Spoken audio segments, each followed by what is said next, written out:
Bonjour et bienvenue à notre périple vers l'ouest, partie 7, volet Arizona. Dans cette partie, on débute avec notre point central de notre itinéraire des environs avec Flagstaff. Le centre des visiteurs se trouve dans le même bâtiment que la gare qui coupe le centre-ville en deux. C'est un point de départ idéal pour les voyageurs en route vers le Grand Canyon.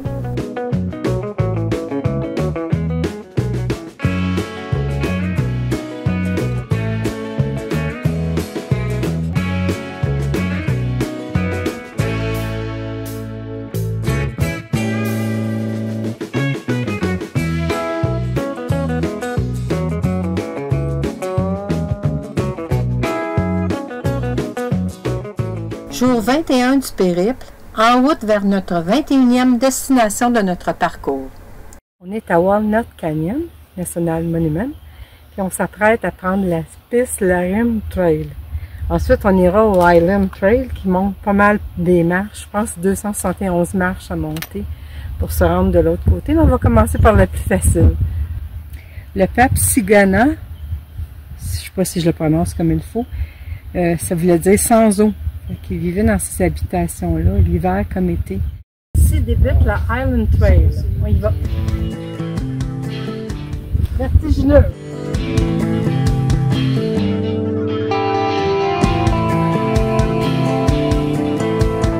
Les Sinagua vivaient dans des maisons troglodytes encastrées dans les falaises. On montrait que les hommes étaient en haut, ils allaient chercher du bois, puis descendaient ça par corde en bas pour fournir pour le feu et tout ça. Le sentier en loupe nous amène à une altitude de 7000 pieds et descend de 185 pieds à la verticale. Il est considéré modéré par All Trails. Distance à parcourir 1000 aller-retour.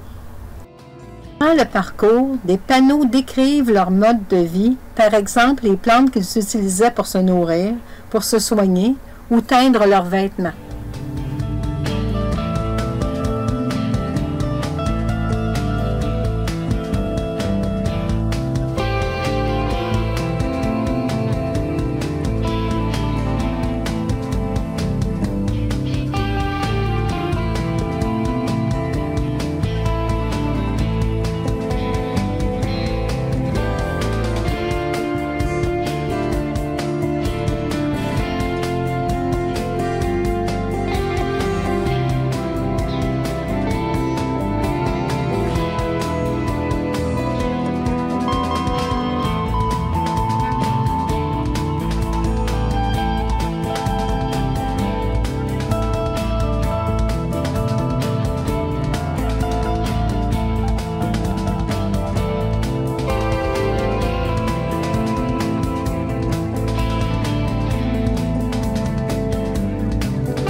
Dans les parties les plus sombres, ici, c'est à l'écart de le soleil intense. La vie était très diversifiée. La vie animale.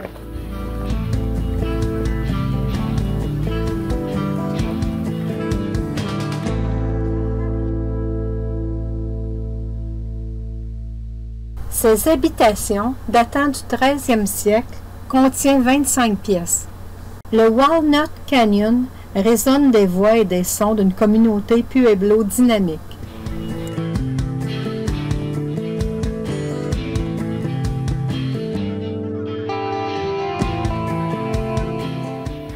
Alors, on remonte.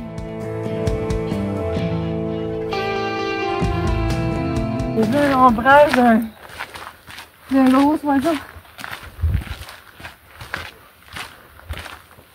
Regarde, des blagues.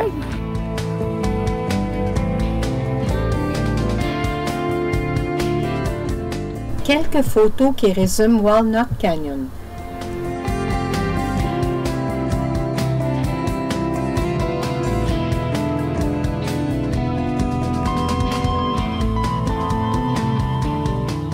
Alors, le chemin tortueux qui commence. On se rappelle du chemin parce qu'il était très tortueux. On était venu il y a 17 ans. Te rappelles-tu, Louis? Oui. Hit the road!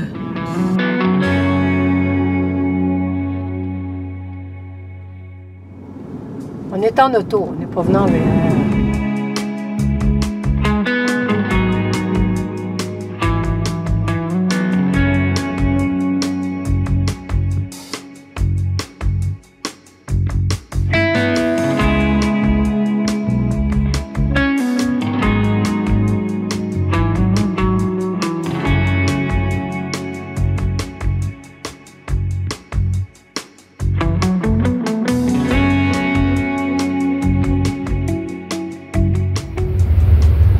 Dans l'espace de stationnement, ça mérite un 360 la vue de Sedona, là, vous montre ça. La principale attraction à Sedona est son ensemble de formations rocheuses de grès rouge, de forêts de pins et de ses activités spirituelles avec ses vortex psychiques.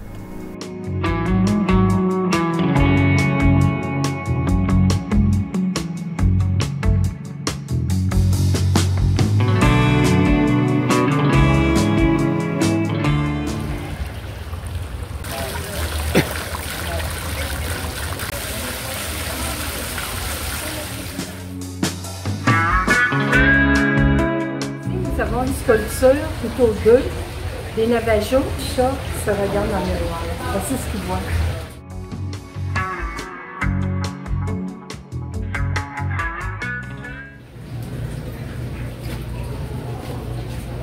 Même les oiseaux, les jours, ressemblent à l'Espagne. Regarde le motif. Vraiment, là, du côté européen.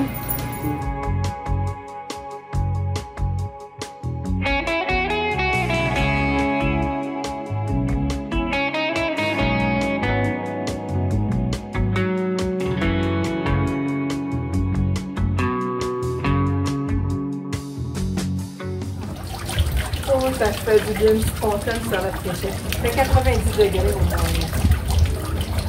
Vraiment, là. Mais c'est un spot de toute beauté.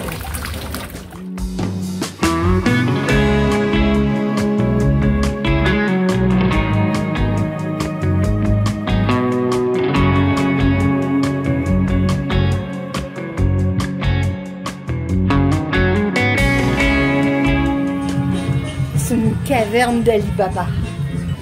Le genre d'endroit que j'aime visiter. Très coloré, très typique de l'endroit.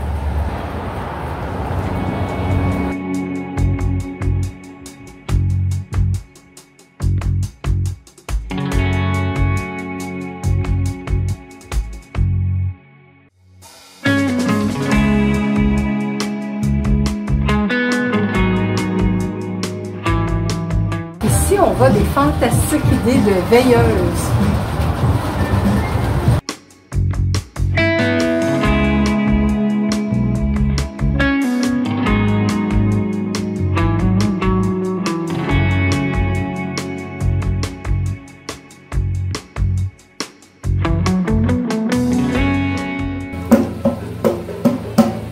C'est ça qu'il y en a à lui.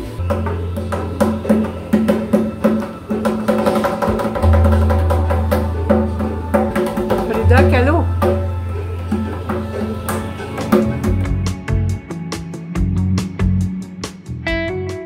Caverne d'Ali Baba ici. Là.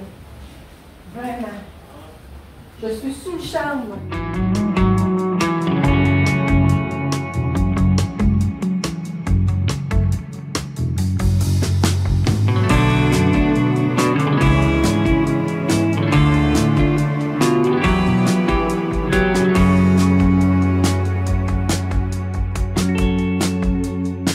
En direction de la chapelle, réputée pour son vortex.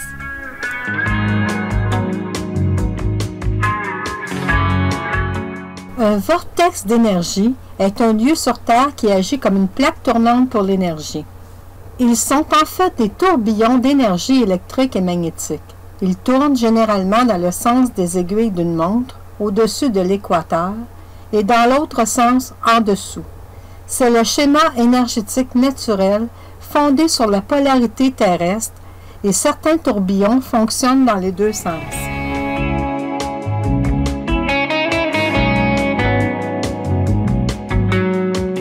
Le comté de Red Rock à Sedona est mondialement reconnu pour cela. Il y a aussi à Monument Valley et le mont Shasta en Californie. On y reviendra plus loin car on entre dans la propriété de la chapelle de Sainte-Croix, réputée comme étant l'un des principaux vortex d'énergie.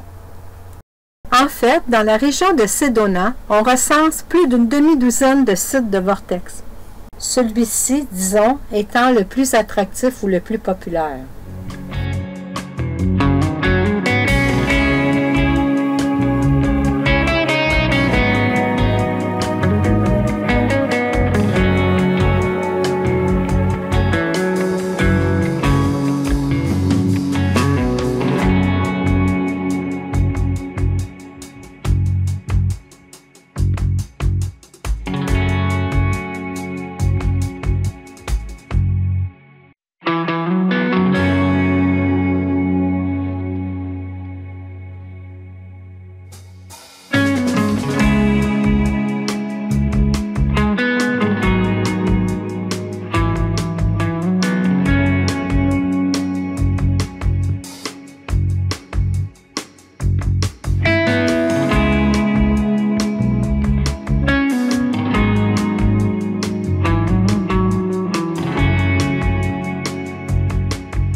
Présentement, on est à la Pathway de Bell Rock, un autre endroit de vortex, dit-on.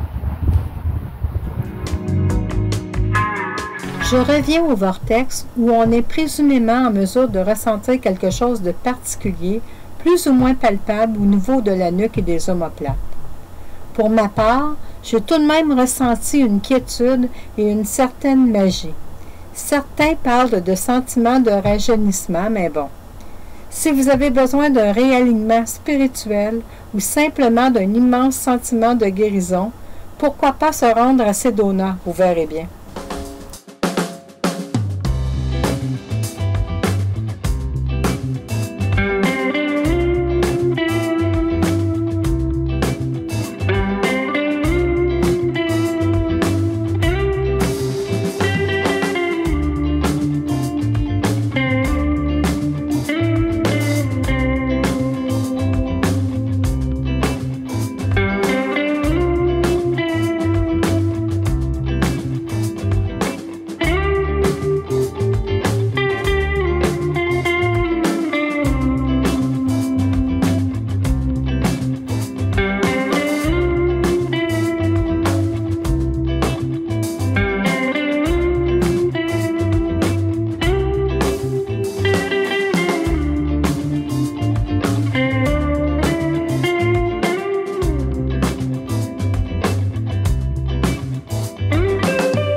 Des belles choses à voir ici, Monique, hein? Oui.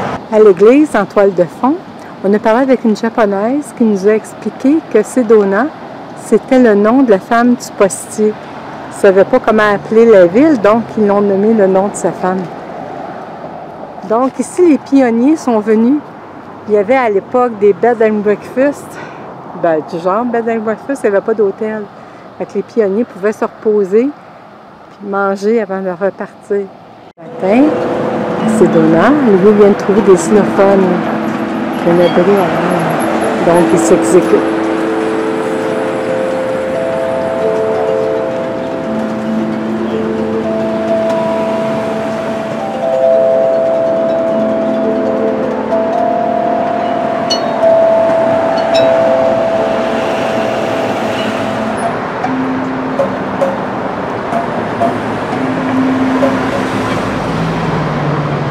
Et le troisième,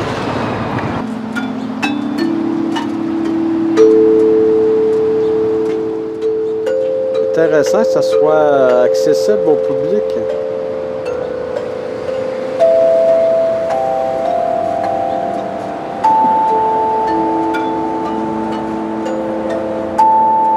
c'est lui qui a le plus beau son, n'est-ce pas?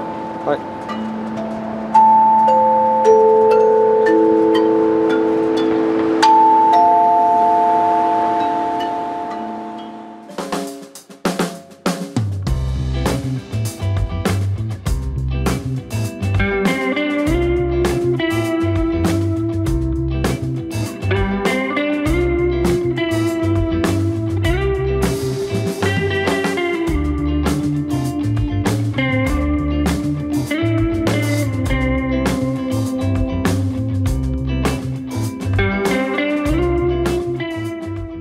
Nous sommes à Mesa Airport. On attend tous le coucher de soleil. Spectacle de la nature.